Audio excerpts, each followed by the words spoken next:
Let's be honest. You lose money as a business, you might end up depressed, divorced, and out of business. Hopefully, this video will help you make smart decisions so you don't end up in any of those things. That's what I'm talking about today on Modern Grower. Welcome, everyone. I'm Diego, Diego, and for the past 10 years, I've podcasted and been involved in the farm space, helping growers become more profitable through my business, Modern Grower.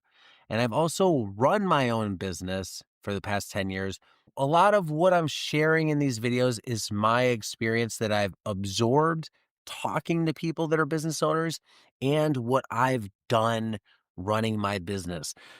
Not just the successes, but I've struggled a lot and I've learned a lot through those struggles. So I'm trying to help you avoid them or at least mitigate them. We're all going to have lows in life. I just want to make those lows a little shallower for you. And one of the big challenges around running a business is managing finances and dealing with the emotional burden that comes with finances.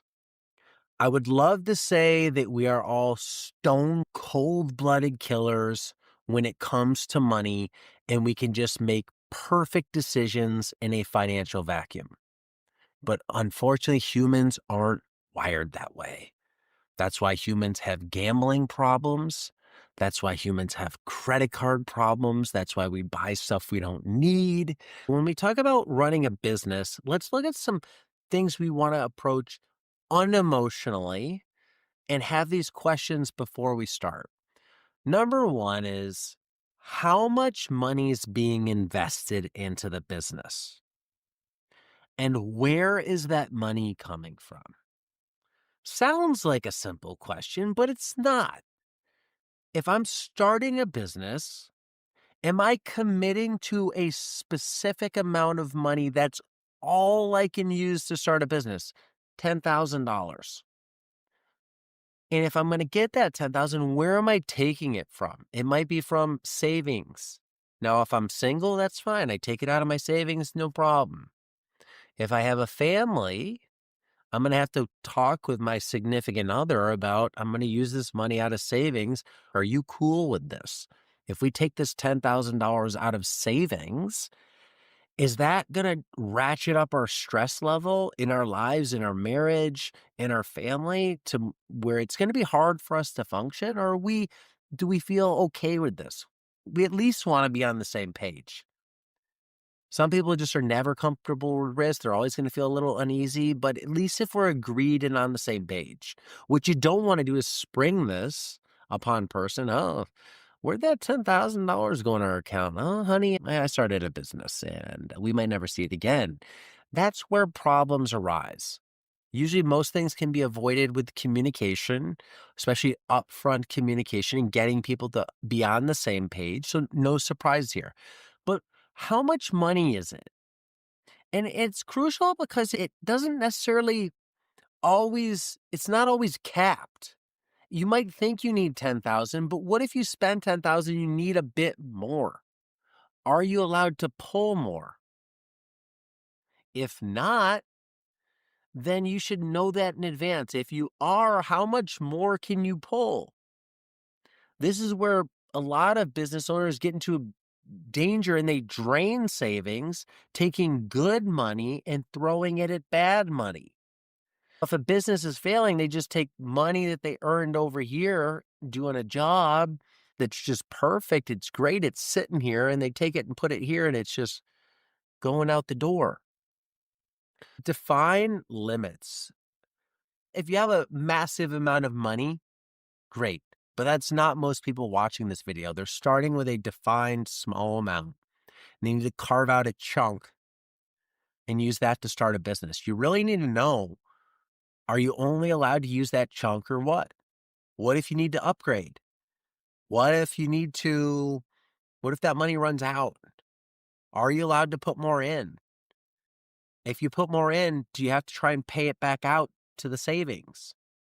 There's all these little nuanced things that they can create rifts. Let's define how much money we're going to start a business with, and where it comes from. And then both people should look at that and say, all right, spending this much on the business makes me feel nervous, scared, anxious. If my spouse said that, then I would want to hear it so I know how they feel. Not dismiss it, be like, hey, it's all good. We'll be fine. That type of thing. Let's understand their feelings and let's consider them because they may have points too that we're missing. We may be so in love with our business idea that we don't see anything wrong with it. We just think it's going to work 100%. The dice are going to land on 7 and we're going to strike it rich. But what if the dice don't? What if we're missing something? Let's hear what they say. Oh, I'm nervous because of this. All right, I hear you. What if we do this? What if I cut this down a little bit? We keep a little bit more in savings and I won't pull any out of savings unless we talk first. And if we pull it out, there's got to be a really good reason why. Just something to make people not scared. When people are nervous, uninformed, they get surprised. That's when they get angry because they worry about safety, especially if there's kids involved. Having this out there, I think, matters. When you start to plan, part of this conversation will also look at when can you start selling? Right away?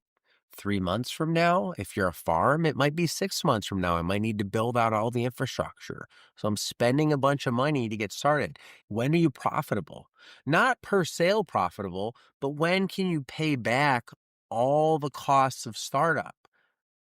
We obviously don't know, but hypothetically, running numbers, if we did this much in sales, that leaves us with this much in profit. That profit can be used to pay back ourselves for our initial seed money. When is that? If your model says, hey, I can't pay ourselves back for 5 years, maybe that's good, maybe that's bad, maybe it's neither. But let's at least understand, is that $10,000 ever coming back to the bank account? Or is it just gone for good? What if it does go for good? What does life look like then? Let's just run the hypothetical. Is the business going to be a full or part-time thing? If it's a full-time thing, then we should start to think about it as a full-time income replacement. If it's a full-time thing, but it only brings in part-time income on paper, are we sure we want to do that? You want to work 40 hours to get 20 hours of pay? No. Really, you want to work 20 hours and get 40 hours of pay. That's the type of thing. But so many business owners of new businesses, they're working, forget 40 hours, they're working 80 hours and getting paid for 10 or 0. That works for a certain amount of time, but for how long? When does that flip? What does that look like? If you have a job and you're starting a farm on the side, it's a side hustle. How long do you keep the job? When do you transition? Life changes. I'm not saying you're going to perfectly predict this, but let's game it out and think, all right, I'm prepared to work both for a year because that enables us to keep my corporate job, which brings in steady income. We can cut back on expenses. We can actually increase our savings. We won't put any new money into the business and we'll start getting the business rolling. I want to see the business have a little bit of traction and it be moving down the tracks before I jump ship. I'm not a big believer in I'm going to start a business and just dive in and go for it, balls to the wall. At least I can't in my stage of life. I'm in my 40s. I have 3 kids that are 13 to 8. I have a house. I would need to see something have traction and know it's going to work, like enough of a track record to know it's going to work before I cut any corporate ties. Your situation could be different, but let's at least think that. Because if you don't think about it in advance, you're trying to think about all this in advance, in the beginning, because there's no emotion. I'm not under the pressure of needing money. I'm not under the pressure of hating my job and being stressed out or physically tired and burned out. I'm sitting here comfortable. I can sip a coffee or a beer and just think this through with a clean head of what does this look like? Because it's a very different story if we get 6 months down the line, we're not as profitable as we thought, and I'm just burned out from working 40 hours a week at my other job and 40 hours a week here, and I'm a parent. I'm gonna make very different choices in that headspace than I would now. We wanna make the best decision for the business and for everyone involved. We don't wanna make choices that just take pain away. Taking pain away means, like, allowing yourself to rest. I can sleep. I can save money. I can stop spending money. That's taking pain away. If your partner has a job, are they going to keep working? And are they okay being the main breadwinner for the family? You do this thing. Some people might have resentment for that. I'm doing all the work. You're out here trying this thing and it's not making any effing money. Like, this is not fair.